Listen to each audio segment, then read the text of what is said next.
Life is good. The sun is shining. And you're a tomato. But somehow, you don't feel comfortable in your own skin. You feel your proportions don't measure up.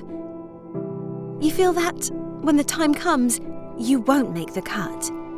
This is the reality of many of the world's tomatoes. Only picture-perfect ones make it to the fresh produce aisle.